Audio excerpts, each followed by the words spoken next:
You don't need.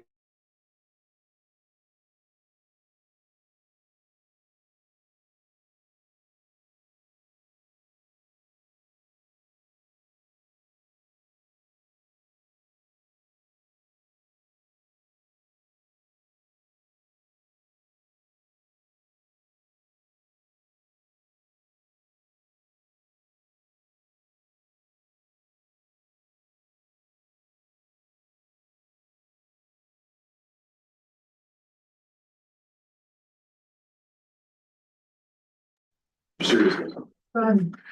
Welcome to our regular meeting of council in person and live streamed electronically on Tuesday, June 17th. Our opening of our meeting, I'll start with upcoming events.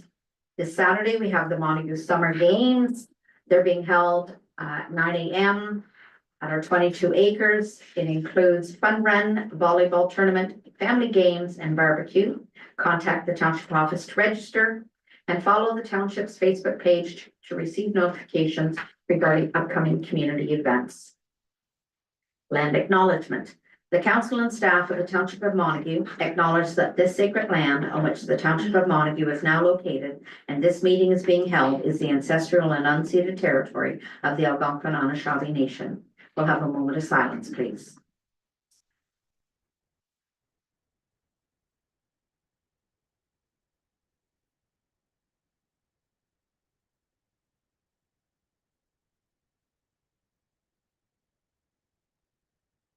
Thank you. To move by Councillor Crabtree and seconded by Councillor Abbas that the regular meeting of council agenda dated June 17th, 2025 be approved as amended to add 1E minutes of special meeting dated June 12th, 2025, 3C animal control bylaw appeal committee recommendation Rowan, 3D alternate municipal solicitor for the Township of Montague, 3E OPP cost recovery model comments, 6F 4156-2025, appoint municipal manager for the Township of Montague, and renumber 10A 4157-2025, confirmation bylaw for June 17th, 2025. All in favor, and that's carried. For disclosure of interest now at any point in time during the meeting. Moved by Councillor Abbas, seconded by Councillor Johnson, that the minutes of the regular meeting of council dated June 3rd, 2025, and the minutes of the special meeting of council dated June 12th, 2025 be approved as presented. All in favor? And that's carried. Any business arising from our minutes? No delegations or deputations, so we'll start with our report of municipal officers, our junior planner, Chloe. Hello, council. So in the package in front of you, you can see that there is a report regarding requirement for a housekeeping amendment to occur for the mapping in Schedule A of the official plan and Schedule A of the zoning bylaw. So I'm just here to provide a bit of information on that. So a little bit of background: in February of 2025, it was brought to the attention of staff that there had been a mapping error related to the boundary of the R.W. Tomlinson Straight Quarry located on Ellen Maloney Road. So the boundary of the quarry on Schedule A of the Township of Montague's official plan and zoning bylaw does not reflect the actual quarry boundaries set out in the Straight Quarries license, number 18501. The license for the Straight Quarry totals an area of approximately 30 hectares. However, our mapping only reflects an approximate 20 hectares of that area. So it's coming up a little short and not extending down to the rear lot line of the lot where it should be. After a bit of digging, it was concluded that the Ministry of Natural Resources online pit and quarries mapping showed the boundary of a previous quarry license, and it had not been updated to reflect the current license, which had amalgamated two former quarry sites. The township's mapping in Schedule A of the official plan and Schedule A of the zoning bylaw used M&R's online pits and quarry mapping when drawing the boundary for the mineral resource aggregate land use designation set out in the official plan and the EXQ zone set out in the zoning bylaw, both of which apply to the Straight Quarry. And as a result, these maps do not correctly reflect the boundaries of the Straight Quarry as per their quarry license. Going back to today now, M&R has updated their online pits and quarries mapping to correctly reflect the boundaries of the straight quarry as per their quarry license, and as such, staff are informing council that a housekeeping amendment to the mapping in Schedule A of the official plan and Schedule A of the zoning bylaw will need to occur so that it may correctly reflect the actual boundaries of the quarry. So this report is just for your information to let you guys know that a housekeeping amendment is forthcoming and will be undertaken to address this error. And this housekeeping amendment will occur at a later date, following the updating of the County of Lanark's official plan, which would presumably trigger the requirement for amendments to our official plan and zoning bylaw anyway. Excellent report. Well done for your first one. Yeah. No questions? How would there be? Okay. So moved by Councillor Johnson, seconded by Deputy Reeve Carroll, that council receive staff's report regarding the need to amend the mapping in Schedule A of the Township's official plan 2023 and Schedule A of the Township zoning bylaw number 4070-2024 to reflect the correct boundary of the straight quarry as information. All in favor? And that's carried. Thank you. Our next report is from our treasurer, Deputy Clerk. Thank you, Chair. So this is in front of you this evening. As council recalls, they approved working with the Montague District Senior Forget-Me-Not Club for their 50th anniversary. With that party event, we do plan on having a outdoor Bavarian garden. So with that, we need council to approve the event as municipally significant so that we can go ahead and get our license for the event, which is taking place at the Montague District Forget-Me-Nots location. And the bar will be done by the Fire Association and all the fencing and everything put up by Public Works. So everything will be in place as far as a fire safety plan, letter to the OPP, Lanark County paramedics, the Lanark County because of the road frontage on the county road. And we'll have a site plan for the event.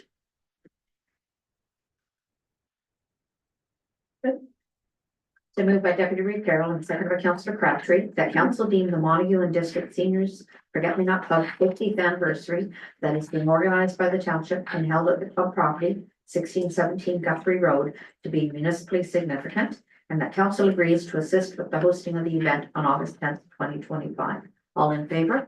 That's carried. Thank you. Next is municipal manager clerk. Thank you, Council. So the report that you have before you this evening relates to the appeal committee's convening on, let's see, what day was that? June the 13th, to hear information regarding the removal of the vicious dog designation for Rowan. So the appeal committee members were in attendance, as well as the applicant and their solicitor, and the committee was able to hear comments with respect to training that Rowan has received. And the appeal committee's recommendation to council is to lift the designation for Rowan and also to reimburse Mr. Turek the cost of $485, which is the difference between the vicious dog license that was obtained in 2025 and the standard dog license of $15. There any question? Is it just because of timing that we're reversing? Yes.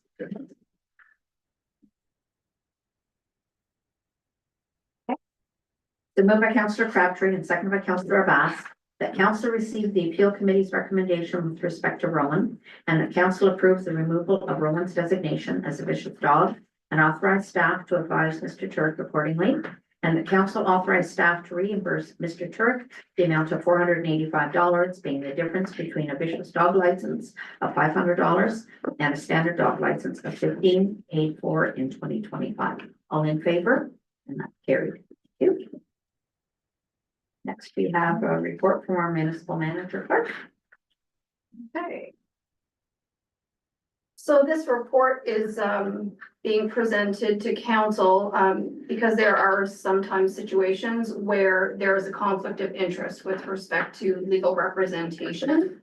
And we've recently found ourselves in this position where the other party is using the solicitor that the township uses for a majority of their legal matters. And this recommendation is to authorize Vice and Hunter, a law firm in Ottawa that has a specialty in municipal law, to be utilized when Cunningham Swan is the solicitor of record for the other party. Questions? Moved by Councillor Abbas, seconded by Councillor Johnson, that council authorize staff to retain Price and Hunter LLP as an alternate solicitor for the township of Montague when appropriate. All in favor? And that's carried. Next is our treasurer deputy. Thank you, Chair. In front of you this evening, the correspondence item came on June 3rd for the OPP cost recovery model review and comments. So on June 12th, myself and the municipal manager clerk and the Reeves sat in on a webinar where municipalities were provided the opportunity to provide comments. There were 63 people in attendance for the Eastern Ontario area. To be honest, a lot of the comments that were made didn't really have anything to do with the actual method that they use for cost recovery. Some of them did, but for us, they're looking for comments by June 20th. We did provide comments during the webinar that they said they were keeping record of because it was in the chat forum. But I think that it is important for us to also provide it in a written formal submission to the minister on some of our concerns. So ability to audit property counts. So it's important that property counts provided to the OPP from MPAC are provided to the municipalities to audit on an annual basis and confirm that the coding of the properties are correct and charged accordingly. So it's very difficult to get this information, and it should be readily available to us to get this. Because MPAC, similar to anybody, can have coding issues that we need to be able to audit and rectify. So commercial and residential properties need to be treated equally. So I do provide the example that currently, if a residential property has a home with an apartment in the basement, they're all coded residential, but we're charged 2 property counts for that OPP billing. But if you're a commercial strip mall with 7 tenants, you're charged 1. So that's how it really shifted in 2015 from urban to rural, was with some of those changes. Equity across the entire upper tier. So if they don't want to deal with individual municipalities, and because of a lot of times incidents start in one municipality and travel to another. So for those service fees, that's my next one for audit calls to service. It's if they want to kind of keep it inner bound, you're still going to have them outside of county. But they could do similar to paramedics and it'd be the county pay and disperse the taxes amongst all the lower tiers accordingly. Number 4 is the ability to audit calls for service. So many times the calls for service start in one municipality. With us, very much so that the OPP get called into Smiths Falls, and because that's where the incident starts, and they need assistance, and then it ends up in Montague. We have no ability to audit that Smiths Falls got charged that call because they're the ones that called them in, as opposed to us where it ends. So that's kind of an issue on the calls for service side. Prepare each year for collective bargaining so that they need to ensure that they're preparing and doing cost of living adjustments more than 1% so that the collective bargaining issue that we saw this year does not happen in the future. And allow for property count charges to be applied to each property. So I give an example of, you know, you have a 5-unit apartment building assessed at $160,000. Total municipal taxes paid are just over $1,300, but the OPP base property costing is $1,700 because you get charged 5 property counts for that apartment building. So they're not even funding the policing cost, but that's an income property for somebody that we should be able to apply the property counts that are equitable for each property if they're going to keep them inequitable between residential and commercial. So again, I think it's important that we do provide comment because just in the costing model and the way that it's done, the township saw over $120,000 increase or 26.5% whenever they implemented in 2015, which was a large increase on the taxes for this municipality.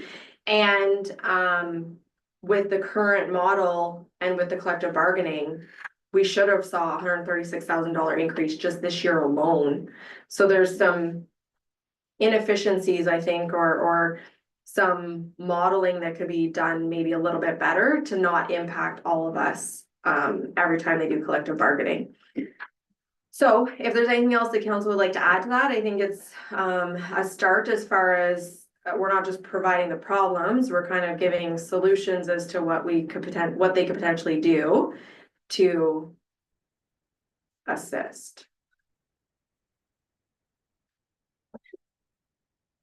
So in that discussion, you were giving that feedback to them at that point too as well. Were they just kind of taking notes, or they seemed like reception, or did they seem like there was a side of it on their end, maybe not saying, well, maybe not knowing about this, or it seems like a lot of confusion there, so it's like on that side, so. Yeah, so they have Deloitte hired to do this review. And I know that back whenever this was implemented, the municipality I was working at the time, we did a lot of presentations to ministers and to Ministry of Municipal Affairs and Housing in relation to what the impact was and the issues that we had. Because a lot of the properties were coded incorrectly by MPAC, and we were being charged policing counts on properties that didn't even have buildings on them. So we were being charged on provincial parks, which you're charging us Ontario provincial policing for an Ontario provincial park. So there was a lot of issues that they kind of fixed, and they listened to us then. So my hope is that if enough municipalities respond, that they will listen this time and potentially adjust some further and just keep getting better as we progress. So you've done a lot of great work, there's a lot of great feedback too as well, and a lot of this obviously makes a lot of sense, and I'm wondering too as well, is it smart for us then to maybe go out to our neighboring municipalities that are not necessarily, or is this sort of like you feel from like around the conversations from like the other municipalities around that they're on that base and they're kind of giving this sort of same information? Because like the power of numbers and the power of that information, it's like if we send it to those municipalities and they see that, they're like, oh yeah, we support that too, we should probably submit that too as well, the same sort of information. Yeah, so Chair, thank you through you. So I think that from the webinar, there was people that were really solely just focusing on their municipality, not really the greater good of the impact of everybody. And I think that we did hear that the county level approach with OPP from several municipalities, so that you're not really shifting towards urban and rural. It's county levy imposed based on assessment, right? And then Sorry to interrupt, but strictly assessment, not about like the property counts, just. No, it would just be like how they charge everything else out, and it's all weighted as far as how we all receive. Which makes more sense. Right? Okay. So that you're not having maybe municipalities that don't have that big assessment and that big, paying a bigger bulk. Anyways, it could be more equalized as at a county level down. I think that from an urban perspective, they're not gonna want commercial applied the same as rural. So they're not gonna be supportive of that because they all saw reductions in policing when we all saw increases in policing in 2015. So you're not gonna have our urban municipalities in Lanark County that are gonna want that equitable approach. I think everybody wants the ability to audit calls for service. I think that everybody would want the ability to audit property counts. And I think that even the collective bargaining and preparation, it'd be nice to know, and for them to be preparing, so it's not all of a sudden a 4.75%, $136,000 increase. And I think even you may have some, as long as it's not a whole bunch of work on the municipality, allow for the property count charges to be applied to each property, because if you have a property that is incurring multiple property counts for OPP, a lot of the time it's because they're income properties that have multiple units or tenants. And I think the big impact for us that we have to keep in mind is that the province is pushing for ARUs and pushing for and we understand why for affordable housing, but you're gonna make it unaffordable if every time that adds on and commercial is just paying one. So they have to treat us similar in that sense. If you're gonna allow a commercial building to have 7 tenants, then you should and pay 1 property count, then an apartment building should be the same. So I think that's where it's difficult with these ARUs, and they could be really small homes that don't even have an assessed value to pay the policing charge that ends up being. And that's where it comes in that it would allow for property count charges to be applied to each property. So if you have a home and then a granny suite or an ARU, you're two. You're automatically ensuring that we're able to collect that policing charge if that's how they're gonna do it, because sometimes, like I said, you don't even have hardly enough assessment just to put in the policing fee that goes with that home. I guess that's the other side too, as well, we don't have like a really good, exactly what you're alluding to too as well, where we don't understand the true costing, like we're shelling out this money, but we don't really understand like how many calls of service we're getting, what's it's actually costing us. If it's like, and all of that stuff too as well, right? Like, like municipalities could be really subsidizing other municipalities in that sense too as well, right? Like it's. Yeah, so with the calls for service, they give us the numbers of how many calls we get in each of the call areas, but they don't give us the backup to prove what that call was. So that we can audit. So in municipalities, I'm gonna use the Highlands as an example, because there's a lot of crown land. So policing charges or policing events that happen on crown land are provincial and are not to be charged to the municipality. But how do you know that they're not charging it to the municipality and not absorbing, as opposed to absorbing it in the provincial budget? So that's where we need to be able to audit and see what those items are, to be able to prove that they're actually associated with our municipality. And like a knock on the door and a manhunt are obviously two very different costings, is what, but they're just check boxes as far as. Yeah, and they have all that kind of figured out based on like an average cost for each of those, and that's how they apply it, that if an average manhunt takes 6 hours at this, that's the average costing for the calls for service. But it's more so to be able to say, did it actually happen in our township? Or if the town of Smith Falls, who's not OPP policed, call in the OPP to help them for something that starts in their town, are we being charged the full cost of that call in? And we've seen that. When it ends up as a car accident in our township? Yeah. I think that's really for us a big concern, is that they're not an OPP policed service area. So when they call them in, is that going to us? How do we audit that? So, and because that has happened several times over the last couple of years, and it's been like big events that have had like SWAT team from OPP that are not cheap, that started there, called in by them, but ended on a foot race in Montague. So it's like, does it get hammered to Montague then? I don't know. These are the things I'd like to know. Yeah, this is great. I'm glad you're inquiring that. This is a lot of good food for thought information. Thank you for that. So coming from out west, the RCMP are contracting these. So the province negotiates with the feds of what percentage of the salaries they're paying. Mm. Do we have any ability to do that with the province as the lower tiers, the mid, all upper tiers, all that kind of stuff? Or is it just straight, they burn you with the call instead of, and the reason that I ask this is the training and everything is covered by the feds for the mountains. So we don't pay for that part of it.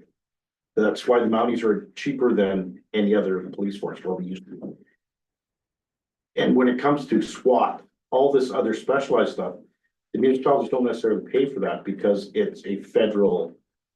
So is there any ability to negotiate our costing based on sharing the cost of a police officer with the province? So the So, province should pay some portion of this.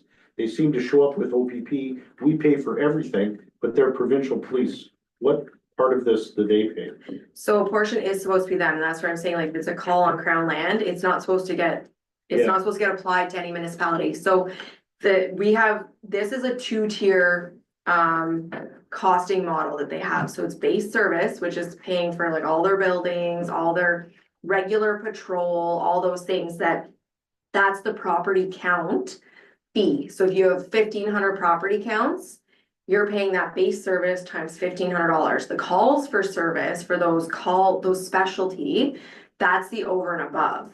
And they do it as an average 5-year kind of allocation to you, and then they reconcile it kind of 2 years. So if it's 2025, 2023's was just reconciled of actual versus what they had estimated for your municipality.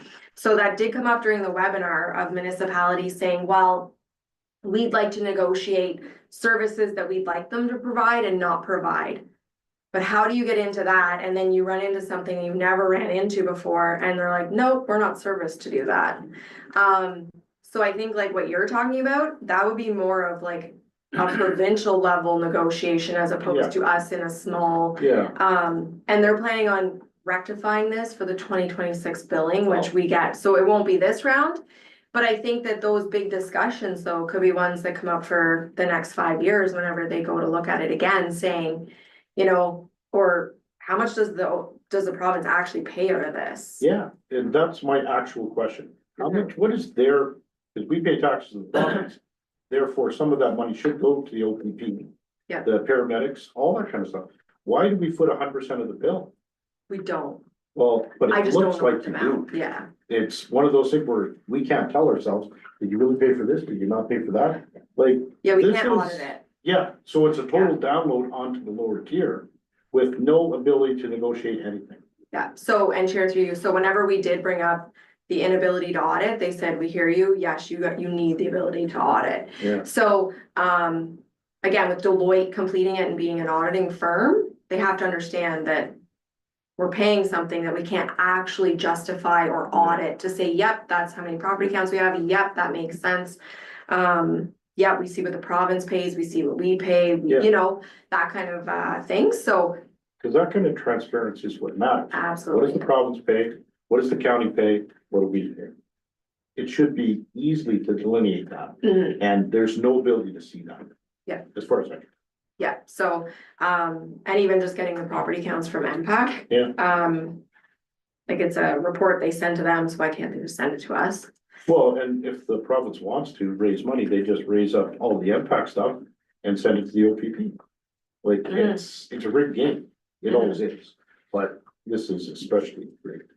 So, exactly, so, I did mention that in other municipalities, I was in the property counts. Because of incorrect coding in MPAC was almost $40,000 a year difference in the policing bill. So we need the ability to audit 100%. for that reason. I think that's probably the critical thing we need is to be able to audit. Cause at least then we can go back to the ratepayers and say, this is how much it costs, this is the way it is. But not being able to do that, it's a hard, swallow. Yes. Silly question, maybe it's stupid. So if Smith Falls calls in the OPP to aid in the capture of someone who crosses that boundary and goes to Montague. Montague pays for that, or That's does, what we don't know. or does somehow, is We can't audit is that, Smith Falls supposed to be? but that's part of that whole thing is the crossing borders is that. We, for the calls for service, cause that would be a call for service, cause it's outside of regular duties. We don't know. We don't get that listing of what our calls for service were for the year, like it was this date, this incident, this date, this incident. No names, but it could give us dates and incidents. We don't get that, so I can't tell you that we're not getting charged for them calling in SWAT that started in Smith Falls. And ended in Montague. Because in theory, they don't really have a contract with OPP, do they? I don't know what their dealing is, but I know they call them in. Because they have their own. They call them in though for They must special have mutual aid, services. Just like a fire department. Yeah, I was just wondering how There's that works. limitations for their police force, they need to have you. Yeah, so it was just, I was just trying to figure out, because they do have their own service and how that all worked out. That's our biggest concern, cause if Yeah, that makes it's sense. getting called in there, but it ends here, so they don't get charged for it, pretty easy call for them to make. Well, yeah, in case especially they're in since they Montague. don't have a, as I mentioned. Actually drop them off, just out of the car. So, So- I was just gonna say, I knew from past experience that when OPP was called into Smith Falls by one of the police officers that was up and they were charged for certain things because the province paid for it. Certain things like if they had to bring a boat in, go down the, things like that. Now, it may have changed, but that's the way Yeah. 5-10 years ago it was. That for certain things, the province paid to have that done.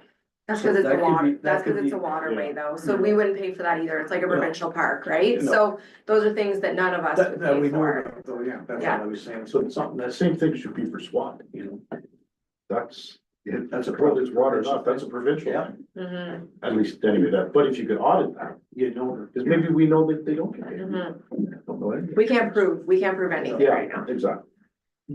Thank you. Thank you very much. So moved by Councillor Johnson, seconded by Deputy Reeve Farrell, that council approves the comments for the OPP cost recovery model review as presented this date to be sent to the Ministry of Solicitor General. All in favor? That's carried. To the committees, so moved by Deputy Reeve Carroll, second by Councillor Crabtree, that council approve the minutes of the committee of the whole meeting dated June 3rd, 2025, and the recommendations contained within. All in favor? Carried. Moved by Councillor Crabtree, second by Councillor Abbas, that council accept the minutes of the Smith Falls Public Library Board meeting dated May 27th, 2025 as information. All in favor? That's carried. We have no petitions. Bylaws, moved by Councillor Abbas, second by Councillor Johnson, that bylaw 4151-2025, being a bylaw to authorize the execution of the development agreement with 2362159 Ontario Limited, the owner of land legally described as part of Lot 11, Concession A, Township of Montague, be read a first, second, and third time, and passed, signed, and sealed the 17th day of June 2025. All in favor? And that's carried.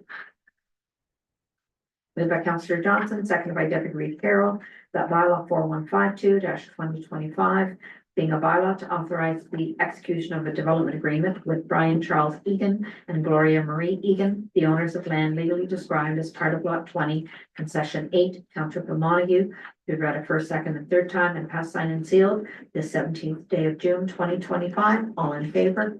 That's carried.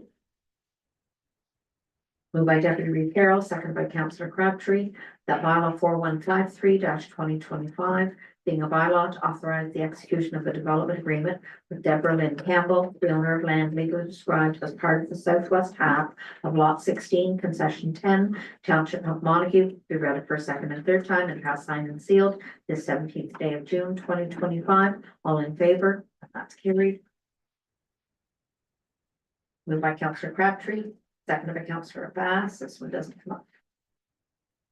That being the bylaw 4154-2025, being a bylaw to adopt a tax collection policy for the Township of Montague, be read a first, second, and third time, and passed, signed, and sealed the 17th day of June 2025. All in favor? Carried. Moved by Councillor Abbas, seconded by Councillor Johnson, that bylaw 4155-2025, being a bylaw to adopt an asset management plan for the Township of Montague, be read a first, second, and third time, and passed, signed, and sealed the 17th day of June 2025. All in favor? Carried. Moved by Councillor Johnson, seconded by Deputy Reeve Carroll, that bylaw 4156-2025, being a bylaw to appoint a municipal manager for the Township of Montague, be read a first, second, and third time, and passed, signed, and sealed the 17th day of June 2025. All in favor? That's carried. No motion, notice motion, no correspondence, under action items. No unfinished business or other business. Before I adjourn, questions of our audience? Now a question. How about online? Question.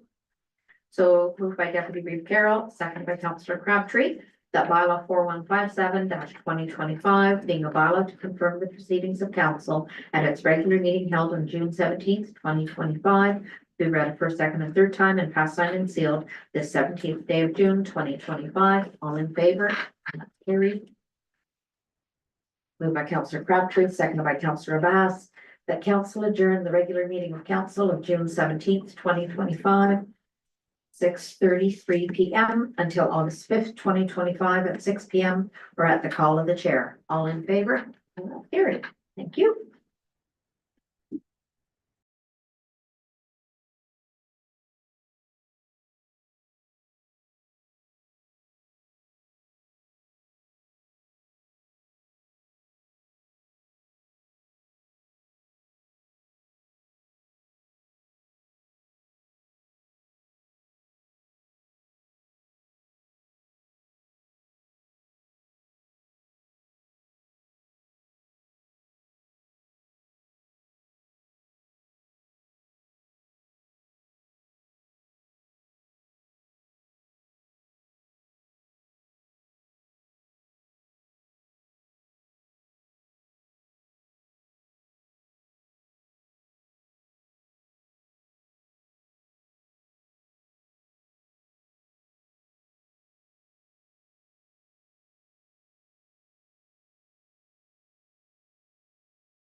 Welcome back to the committee of the whole, in person, live stream, and electronically, Tuesday, June 17th, 2025.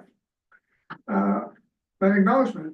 The council and staff of the township of Montague acknowledges that the sacred land on which the township of Montague is now located, and the meeting is being held as the ancestral and unceded territory of the Algonquin and Anishinaabe Nation. No disclosure of interests. Adoption of agenda. She certainly. Delegations and deputations.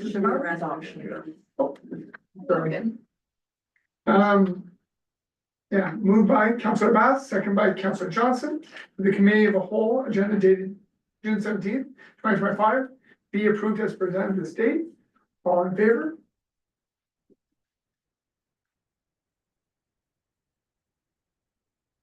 Now let's go back. I'll get right, by the last time I do this, maybe, probably not. Reports from the municipal officers, treasurer, deputy clerk, Allison Bracken, Public Works Fire Complex, update number 8. Thank you, Chair. So this is your 8th update on the building. So there's been, again, some substantial work completed since the last meeting. So damaged steel on the siding was replaced, garage doors are all installed. The concrete was poured for the mezzanine and stairs, granulars being placed on the site as you've seen, and in the garage bays are actually completed. They're putting the insulation down and running the piping for the in-ground or the in-floor heat, with concrete expected to be poured next week. Granular, so painting continues in the garage areas. They're primarily complete, other than up in the mezzanine. Railing's been installed. It looks great. Ceiling tile is being installed. So I have provided some photos. The vinyl flooring is actually installed in the office areas now. And yeah, it looks good. It's moving along. The light posts have been installed, and we're still waiting for hydro stuff to come in. I think that's supposed to happen this week as well. So we do have the change orders listed. We have some additional change orders just with fencing along the entire backside of the property to secure the gas tanks and people from accessing the sand and salt shed, and some additional paving just to go up to that fencing, as opposed to having a little strip of gravel that we'll have to grade and maintain. We're still sitting in a good financial position. So as of this report, we were about $200,000 into our $1.3 million contingency. So we're still slightly ahead of schedule, weather permitting and contractor availability permitting for the paving and those types of things as we move along. So we are expecting kind of projected costs for the total project to come in about 7.2 million, which would be about $1 million less than what we had budgeted. Council did approve the additional IT work.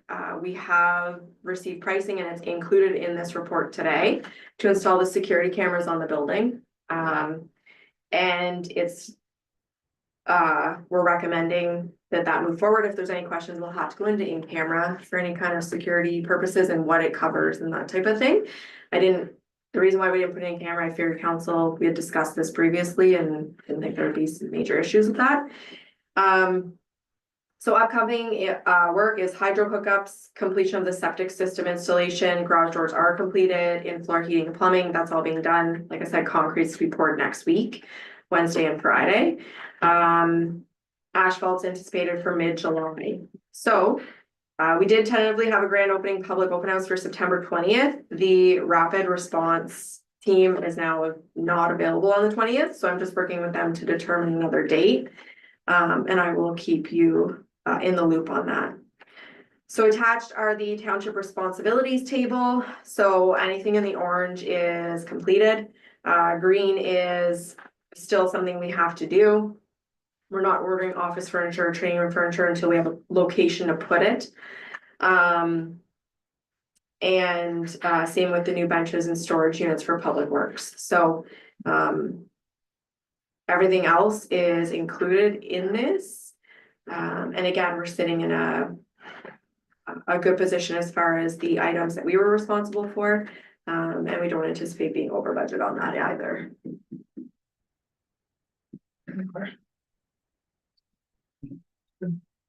Working great. Great, yeah. Yeah. Lots of compliments coming through from residents, including painting of this building.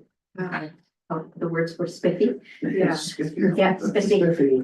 Yeah, Yeah. and it does, it looks great, so. It's also like, there's actually like county, there's been like a lot of Mhm. counselors there and actually mayors, deputy mayors that have asked questions and everything else as well. So it's definitely talk to as well as far as how it's going and what it's costing and everything else. So there's, I think you alluded that to before, once before, where people may be looking at this as a sort of a model too as well. So I think well done, because I think that's it's pretty cool when you're the talk for the positive things. So, well done. Once everybody realized we could be $1 million under. Yeah, that was a big part too as well. I said, we're like, when I said we're under budget and we're ahead of schedule. And they're like, that happens in municipalities? And it's like, oh, when you have great staff. So it's pretty cool. Yeah, yep, so we do have a couple municipalities that wanna do a walkthrough once it's completed. And we, as well, at the front, Grace can maybe speak to that, but we get compliments from people that are coming in, on both the painting of this office and, the new building. That looks clean, like it's nothing super fancy, but it's clean and it's, Yeah. you know, I think if it was super fancy, people would be saying, what are you doing? What are you saying? Yeah. When you're seeing, it's like, Yeah. you're doing something that makes sense and it looks like that it's practical. mhm, And I think that's it because of a deep appreciation for something like that. So I think once again, like. Yeah. Yeah, and the reports that we're getting back to as well, like. Like, we're so in the loop for it, so it's fantastic. It's functional. Very well done with the staff. Moved by Reed Jennings, seconded by Deputy Reed Carroll. The council accepts the Public Works Fire Complex update number 8, report of information. And further, the council approves the purchase of security cameras for the new complex. All in favor?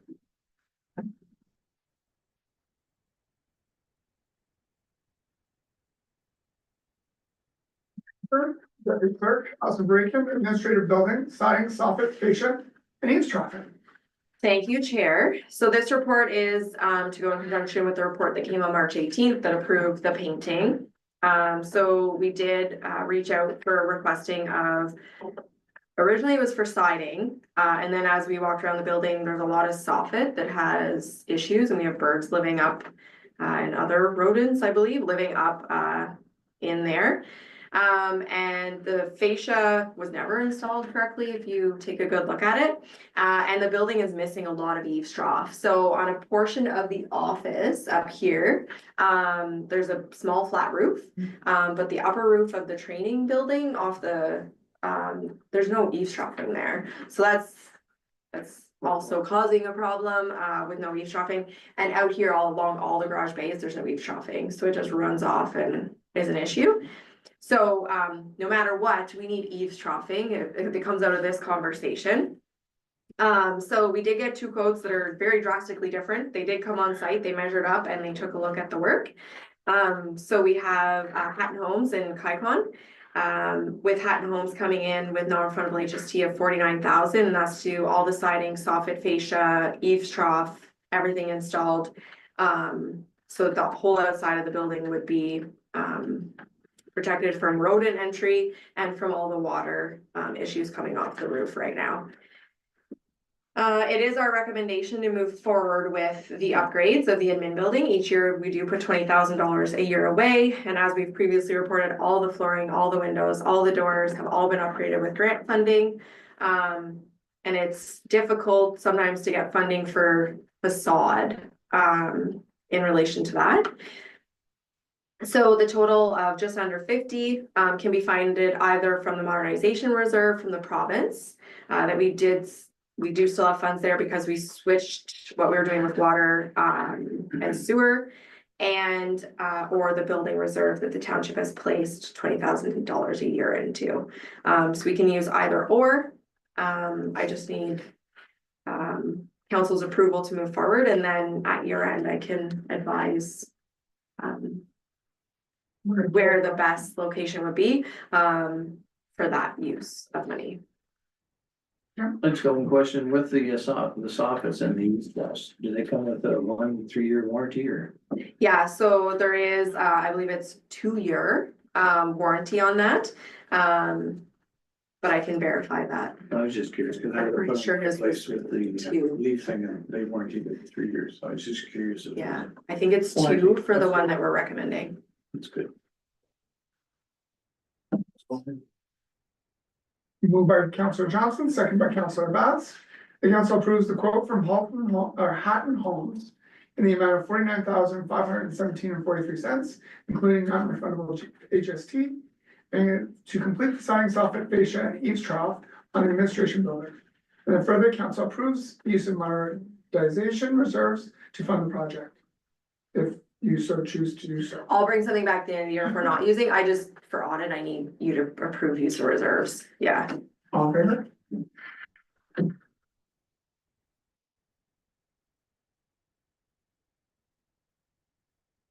Another fun one. Treasurer Deputy Clerk, Allison Bracken, Thank you, Chair. exercise equipment, Yeah, thank you, Chair. As council is aware, we have some newer recruits and some younger folks coming on the fire department.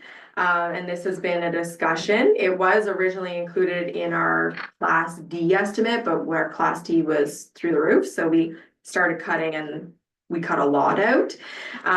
So this is being presented to council this evening to discuss potentially putting in some exercise equipment. Most full-time departments have it. A lot of the part-time departments are also working, or volunteer departments are working towards getting some exercise equipment for their members. One of 2 reasons. Requirements for fire members, whether volunteer or full-time, have changed drastically over the years. This is being presented. There's a list. Right now, there's a substantial savings sales on equipment at Fitness Factory, where we can get about $17,000 worth of equipment that's normally $26,000. It would be, it's not a fully equipped gym. It would be something though that would be like a starter gym for members and staff. Again, it's kind of a discussion to have. We do still have the provincial modernization funds that we could utilize for this. It's very difficult in where we're situated, even for staff in the office, to go for a walk or do anything. So we'd even spoke about putting in a treadmill in the back room here, just to get moving at lunch, because sometimes it's daunting sitting all day. Again, it's for discussion, for council. This original list of stuff, was that sort of like, where did that come from? Is it just sort of filled out, or is it like this would make sense from the starting? Like, I don't like going to the gym, so I don't really know. Okay, so this is kind of to set up like so it's some weightlifting, some cardio equipment. The reason, like an assault air runner, it holds a lot of time with treadmills for a man to run on it. It has to be a very expensive treadmill to not basically stall it out. So an assault air runner is not motor driven, and it can hold up to 350 pounds. So it's a bigger, a better type of runner. So it's kind of an entry level in the sense that it has some of the just like dumbbells, a couple of Olympic bars with some plates, the spin bikes, and then a like 4-station multi-gym. So it's like triceps, biceps, like flies. I'm not in on all the weightlifting stuff either. But it's really like an entry kind of like having only 4 of each plate. You might have a couple of guys up there at a time, depending on what they're working on. It's not a ton of weight, but it is a starter. And with that, the association is willing to put in the rubber matting, and I think build upon what would be kind of there for use for them. So that, I guess that's my next question, like the fire association, like the guys and girls out there are saying that this would be something that we would use, and we're willing to put in some of our own. Yeah. Side of it too as well, to make sure that, which is really, really awesome to even consider.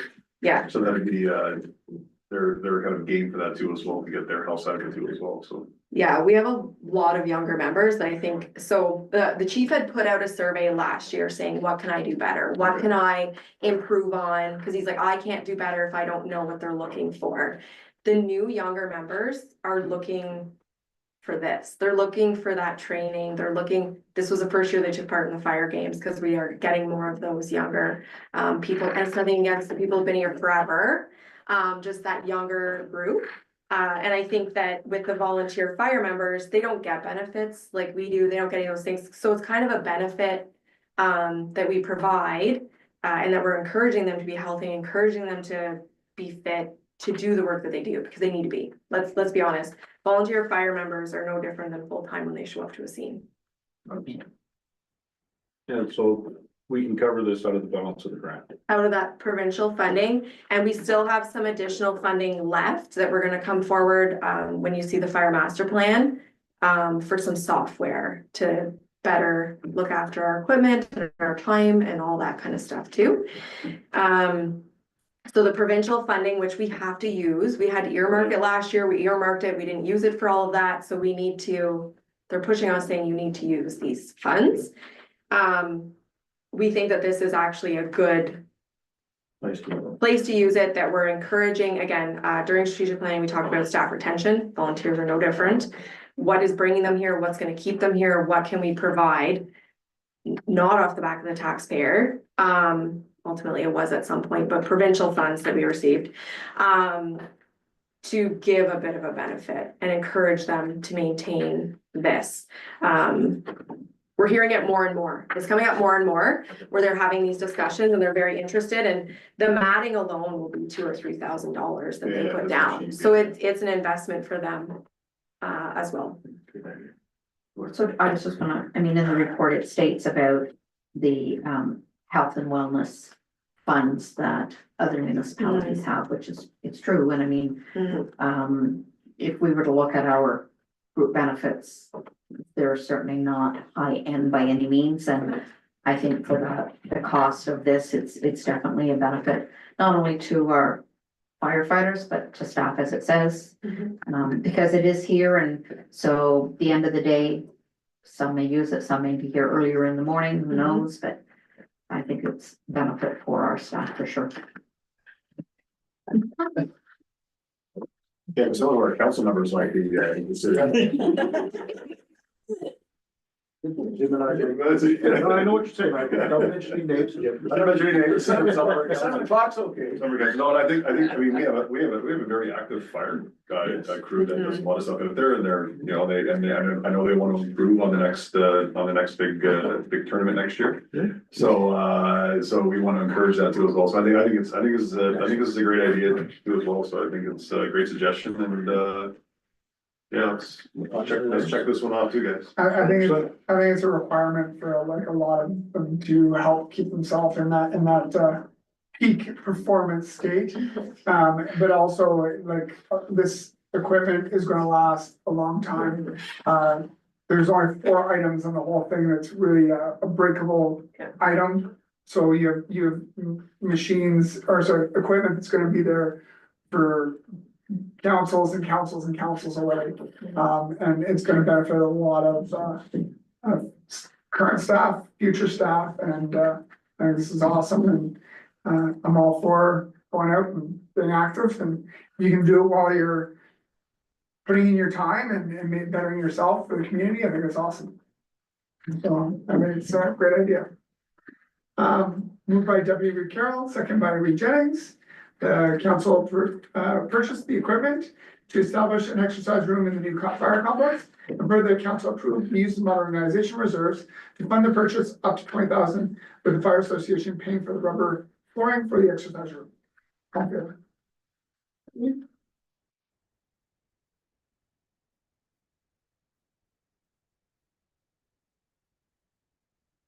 No reports of committees, no petitions, no motion or notice of motion.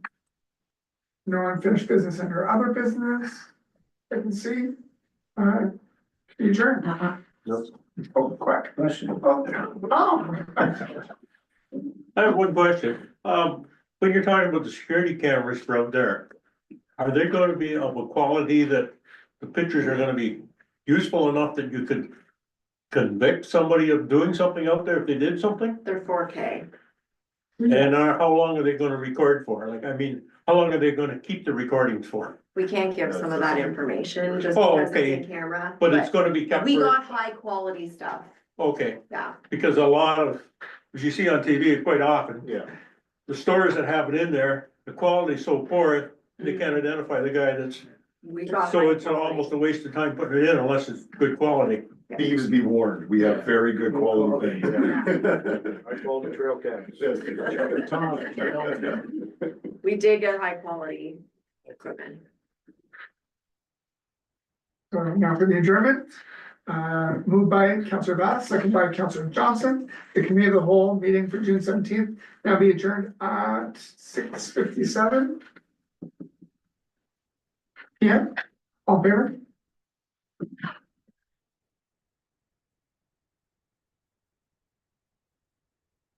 Joe. Is that the fastest?